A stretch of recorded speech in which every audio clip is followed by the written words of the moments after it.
To charge your Oppo Reno 15 5G, first of all, you'll need to get a charger which is optimal for charging this device. And the charging that we'll be looking for is 55 watts. You can read it on the box right here. This would be the best charger that you can get and fastest way to fully charge your device.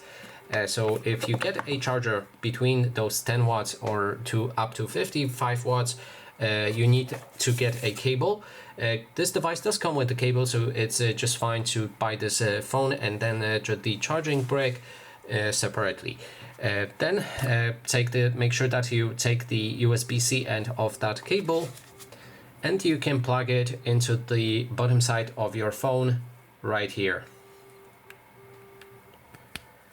Now your phone should start charging. And that is basically everything. Thanks so much for watching.